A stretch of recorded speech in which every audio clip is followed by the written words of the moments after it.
We are really on the winter, but today I'm going to update and share with you how much my PV system with 9 ICO solar panels of 610 watts each with the Deye 6K inverter, which is a top inverter. If you have missed the videos, I will leave some links down below, with a 15 kilowatt hour battery, and we will update December 2025. As we know, December and January are the worst month possible for PV systems, but we are keeping track of everything and I'm sharing all this adventure with you. We already had rain, we've had super cloudy days, and I've been sharing all the data with you almost in real time. So if you haven't subscribed to the channel, please do, so that I can keep on sharing everything that I can. And if by any chance you haven't seen those videos yet, I will leave the links down below on the video description. If you don't know my PV system, I will leave some links down below as well for the installation, so that you can have a better idea, and links for what I use.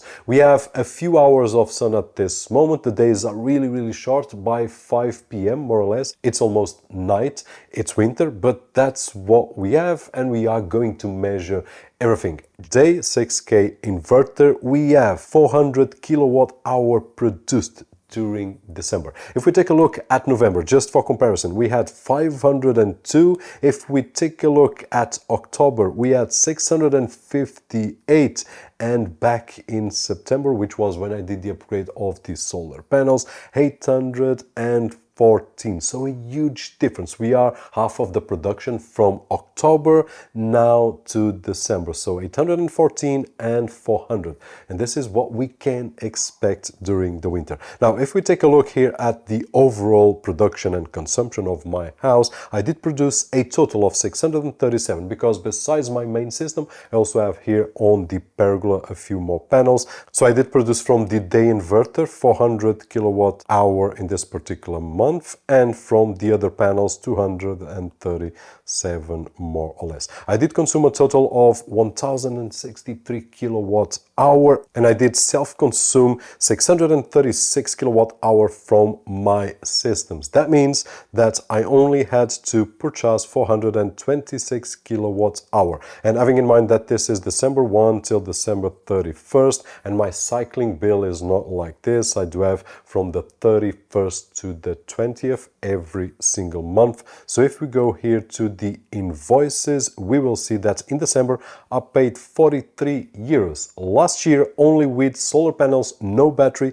I paid 200 euros. It's a huge difference since I started using batteries, because since 2019 I did install solar panels but without battery. I just installed a battery right over here, and then right over here in September I did manage to upgrade my old solar panels with my new solar panels, so that I have a bigger production, so that I can take best advantage of the inverter and also of the battery. But you can see the difference in prices: 167 for 35, 44, 27, 17, 15. The best month was 13 euros, which is huge. Now, just as a comparison, where I live in Portugal, if we take a look at this number, 1063 kilowatts hour, if I didn't have any battery and solar panels, if I go to a simulator right over here, the best price that I would get would be 192 if I was on the best possible scenario, depending on the company that sells electricity to you. But if I wasn't aware of all the prices, which most people aren't, then I could be paying 283, which is huge. And I did pay 43 on my last invoice, so that you can have an idea. Of course, if you live in a different country, the numbers will be different, but you can easily calculate this and take a look at your energy seller and do these calculations for you. Now that we have a picture of the overall experience, now let's take a look at the Deye inverter app. And I did disable all the values right over here. If you follow the channel, then you already know that Deye has a really nice app. We can see everything right over here, and I'm going to disable this so it's easier for us to take a look at the graphic. Now, this is December 2025, and the worst day was 2.5 kilowatt hour produced. If we take a look at these of the worst days, 5.4 kilowatt hour, 4 kilowatt hour, and here 6.4, and these were 10.5. These were the worst case scenarios. Now, if we take a look at the best, 18.5, 17.8, 17.7, 18, which is great, 17.7. So these are the best. 19.20. This was actually the best day during December. In November, we had a really bad day. It was 0.9 kilowatt hour, which was the worst day that I've experienced so far. It was day, but it looked like night. It was a terrible week, and that particular day was really, really bad. I did share on my last video on the update. So the average is about 12 to 15, 14, 20. So this is more or less the average. Having in mind that I do spend about 30 kilowatt hour per day for my own consumption. So one of the days that I check out that I did produce 15 kilowatt hour means that I did to purchase 15 kilowatt hour, which is not good, not bad. But if I had to purchase the whole 30,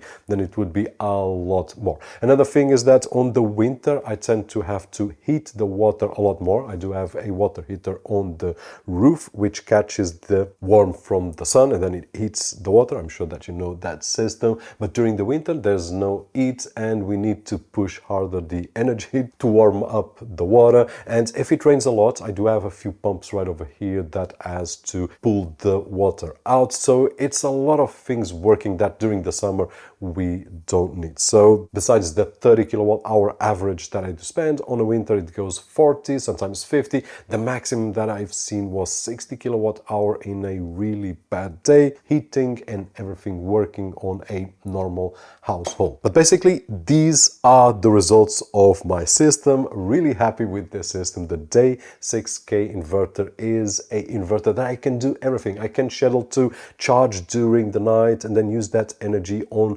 really bad days. We have seen here solar assistant that we can see real-time everything. We can also control the Deye inverter on that particular app. So there's a lot of things that we can do. Links will be down below. Hopefully you've enjoyed the details that I shared with you. And if you did and you don't follow the channel, please subscribe and leave that thumbs up right over there. My name is Roberto, and as always, I'll see you on the next one.